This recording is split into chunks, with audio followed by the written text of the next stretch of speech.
ताजा, रसीले और शानदार prime tomato ketchup, fresh and pure. पूर्वर थोड़ा ये भवन टी पुराना हो जाइथिला एवं यह अनसेफ हिसाब रे घोषणा मध्य करा जाइथिला। एणु से पुराना भवन रे मध्य जेतिकी सुविधा अमेनिटीज फैसिलिटीज रहिबा कथा ताहा मध्य उपलब्ध नथिला। यही जो नुआ भवन ये जो निर्माण हब एथिरे ओडिशार आमर जो समृद्ध ऐतिह्य कला भास्कर्य आ संस्कृति ताहार छाप एथिरे संपूर्ण भाव रे रखाजिबो एवं ताहा सहित मध्य आमर ओडिशार समृद्ध जो प्रस्तर कारुकार्य आम सम्बलपुरी इकत आ ओडिशार विभिन्न जो परंपरा रही ताहा मध्य ये भवन जेतेबेले तैयारी हेबो ता उपरे तार छाप मध्य निश्चित भाव रे रहिबो। एथिरे संपूर्ण भाव रे आधुनिक वैषयिक ज्ञान कौशल उपयोग करिकरी याको ग्रीन एनर्जी कंप्लायंट एथिरे संपूर्ण भाव रे करा जायछि। एथिरे भवन तले 3टी बेसमेंट रहिबो, ग्राउंड फ्लोर रहिबो एवं ता ऊपर को 6 महला रहिबो। एही भवन रे समस्त अत्याधुनिक व्यवस्था सह सुविधा सह 45टी विभिन्न वर्गर रूम रहिबो। ता भितरे सूट मध्य उपलब्ध करा जिवो। प्रथम महला रे प्रदर्शनी स्थल रहिबो, द्वितीय महला रे एथिरे कॉन्फ्रेंस हॉल रहिबो। जो कॉन्फ्रेंस हॉल रे 70 रु अधिक एथिरे लोक बसी परिवार तार व्यवस्था करा जिवो। ये काम खूब शीघ्र आज तार भूमि पूजन हेला, खूब शीघ्र ये काम मध्य आरंभ होबा पई निष्पत्ति ऑलरेडी निया जायछि। एथिपाई 93 कोटी 27 लाख टंकार बजेट रे व्यवस्था मध्य रखा जायछि। ये नुआ दिल्ली समेत देशर विभिन्न राज्य रे तार भवन निर्माण करबा पई मध्य हम सरकार निष्पत्ति नैछंती। ओडिशा भवन मुंबई रे गोटे अछि, आमर कलिकता रे गोटे अछि, बांगालोर रे निर्माणाधीन अछि, चेन्नई रे गोटे अछि, बांगलोर एवं अयोध्या रे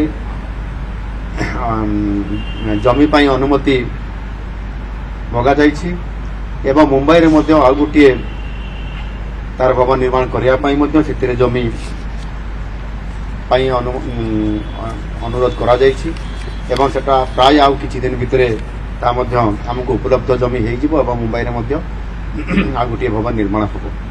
सेहि भली भाबरे नुआ दिल्ली रे अवस्थापित थिबा हमर भवन सदन आउ निवास निर्माण पाई मध्य आमे याको अधिक आहरी तार रक्षणाबेक्षण पाई सौंदर्यकरण पाई मध्य 2025-26 आर्थिक जो बजेट रे आमे 45 कोटी टंकार एथिरे मध्य व्यवस्था आमे करिछु एवं राज्यर जो विभिन्न जगह रे जो भवन गुड़िक अछि सेथिरे बेंगालुरु पाई 13 कोटी टंकार व्यवस्था करा जायछि एवं अन्य जो भवन गुड़िक अच्छी से 68 कोटी टंकार व्यवस्था मध्य एथिरे रखा जायछि।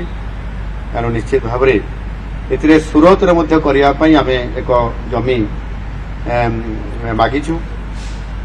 एही भली भाव में संपूर्ण भाव में ये वर्क्स डिपार्टमेंट तरफ ये आज भूमि पूजन ये विभाग तरफ करागला एवं स्वतंत्र भाव राज्यर बाहर जेहेतु अनेक भवन एवं आमर निवास रहुछि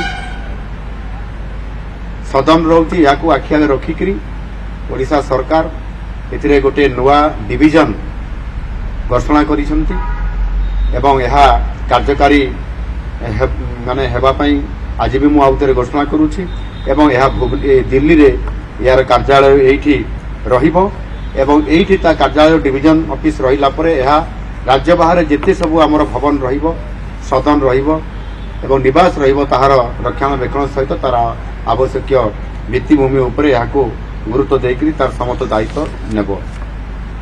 ସେଇଭଳି ଭାବରେ ଆମ ଓଡ଼ିଶାର ରାଜଧାନୀ ଭୁବନେଶ୍ୱରରେ ମଧ୍ୟ ଗୋଟିଏ ଜନ ଆଶ୍ରୟ ଭବନ ନିର୍ମାଣ ହେବା ପାଇଁ ଯାଉଛି।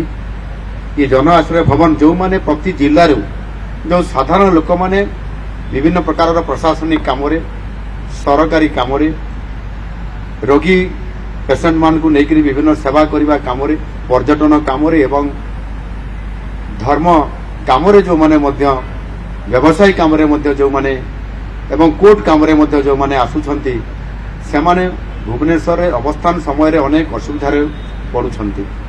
ସେମାନେ ସାଧାରଣ ଲୋକ ହୋଇଥିବା କାରଣରୁ ହୋଟେଲରେ କିମ୍ବା ଅନ୍ୟ ବ୍ୟବସ୍ଥା ତାଙ୍କର ସମ୍ପୂର୍ଣ୍ଣ ଭାବରେ ହୋଇପାରେ ନାହିଁ। ତାକୁ ଆଖି ଆଗରେ ରଖିକରି ଆମ ସରକାର ସେମାନଙ୍କୁ ଥଇଥାନ କରିବା ପାଇଁ 30 ଜିଲ୍ଲାରୁ ଯେଉଁ ଜନ ଆଶ୍ରୟ ଭବନ ହେବ ସେଥିରେ 30 ଜିଲ୍ଲାରୁ ରହିବା ପାଇଁ ତାହାର ବ୍ୟବସ୍ଥା ଏବଂ ସେହି ଜନ ଆଶ୍ରୟ ଭବନରୁ ସେଠି ବସ୍ ଷ୍ଟପେଜ ରହିବ, ବସ୍ ବେ ରହିବ ଏବଂ ପ୍ରତ୍ୟେକ ଡେଷ୍ଟିନିକୁ, ପ୍ରତ୍ୟେକ ଜାଗାକୁ ଯେଉଁଠି ଯିବା ପାଇଁ ପଡ଼ିବ ବସ୍ ସେହି ରୁଟ୍ରେ ଯିବ। ସେଠି ଫୁଡ୍ କୋର୍ଟ ରହିବ, ବିଭିନ୍ନ ପ୍ରକାର ତାର ଆନୁଷଙ୍ଗିକ ବ୍ୟବସ୍ଥା କରାଯିବ, ଯେଉଁଥିପାଇଁ କି ସାରା ଓଡ଼ିଶାରୁ ଯେଉଁ ସାଧାରଣ ବର୍ଗର ଲୋକମାନେ ଆସିବେ ସେମାନେ କୌଣସି ପ୍ରକାରର ଅସୁବିଧା ନ ଭୋଗନ୍ତୁ ଏବଂ ଅଳ୍ପ ସ୍ୱଳ୍ପ ପଇସାରେ ସେମାନେ ରହିବେ ଏବଂ ସେମାନେ 3 ଦିନ ରହିଲା ପରେ ସେ ସ୍ଥାନ ସେମାନେ ଛାଡ଼ିପାରିବେ। ଏ ପ୍ରକାରର ବ୍ୟବସ୍ଥା ଆମେ ପ୍ରାୟତଃ ମୁଁ ଭାବୁଛି ଏହା ଭାରତବର୍ଷରେ ପ୍ରଥମ ଥରକାରୀ ଓଡ଼ିଶା ଏ ପ୍ରକାରର ଏକ ବ୍ୟବସ୍ଥା କରିବା ପାଇଁ ଯାଉଛନ୍ତି। ଏହା ମାଷ୍ଟର କ୍ୟାଣ୍ଟିନ୍ ଛକ ପାଖରେ ଏହାର ଏକ ପାଖାପାଖି ପ୍ରାୟ 5 ଏକରରୁ ଅଧିକ ଜମିରେ ଏ ବ୍ୟବସ୍ଥା କରାଯାଉଛି ଏବଂ ଏଥିରେ ସମସ୍ତେ ସବୁ ପ୍ରକାରର ସୁବିଧା ପାଇପାରିବେ। ପ୍ରଥମ ମହଲା, ଦ୍ୱିତୀୟ ମହଲା ଗୁଡ଼ିକରେ ମଧ୍ୟ ଏହା ଆପଣଙ୍କର କିଛି ଆପଣଙ୍କର ଶୋରୁମ୍ ରହିବ, ବିଜନେସ୍ ଦୋକାନ ଘର ବି କିଛି ରହିବ ଏବଂ ପରବର୍ତ୍ତୀ ଯେଉଁ ମହଲା ଗୁଡ଼ିକରେ ଏଥିରେ ଆମ ଲୋକମାନେ ଯେଉଁମାନେ ଆସିବେ ରହିପାରିବେ। ଏ ପ୍ରକାରର ସମସ୍ତ ବ୍ୟବସ୍ଥା ଆମ ସରକାର ଇଏ କରିବା ପାଇଁ ଯାଉଛନ୍ତି। ମୁଁ ଆଶା କରିବି ନିଶ୍ଚିତ ଭାବରେ ଏ ପ୍ରକାରର ଆମ ସରକାର ଆସିଲା ପରେ ଗୁରୁତ୍ୱପୂର୍ଣ୍ଣ ଯେଉଁ ପଦକ୍ଷେପ ମାନ ନେଉଛନ୍ତି ସେଥିରେ ସମସ୍ତେ ଯେମିତି ମୁମ୍ବାଇ ଯେଉଁମାନେ ଯାଉଛନ୍ତି ସେଥିରେ ବେଶୀ କରି ଆମର ଯେଉଁ କ୍ୟାନ୍ସର ପେସେଣ୍ଟ ମାନଙ୍କର ବିଭିନ୍ନ ସୁବିଧା ସେମାନେ କିଭଳି ରହିକରି ଚିକିତ୍ସା କରିପାରିବେ, ତାଙ୍କର ଲୋକମାନେ କିଭଳି ସେଠି ରହିବାର ବ୍ୟବସ୍ଥା ହୋଇପାରିବ ସ୍ୱଳ୍ପ ମୂଲ୍ୟରେ, ଏ ପ୍ରକାରର ବ୍ୟବସ୍ଥା କରିବା ପାଇଁ ମଧ୍ୟ ସରକାର ଚିନ୍ତା କରିଛନ୍ତି। ଏଇ ଯେଉଁ ଭବନ ଏଠି ନିର୍ମାଣ ହେବ, ଇଏ ଓଡ଼ିଶାର ସମୃଦ୍ଧ ଯେଉଁ ଆମର କଳା ସଂସ୍କୃତି ଭାସ୍କର୍ଯ୍ୟ ଏଇଠି ଏ ଭବନରେ ଯେଉଁ तार छापो रहिबो। अच्छे टमाटर होंगे पार, दागदार हो गए बाहर, ज्यादा पकने वालों की हो गई हार। ताजा रसीले प्राइम का दावेदार prime tomato ketchup, fresh and pure.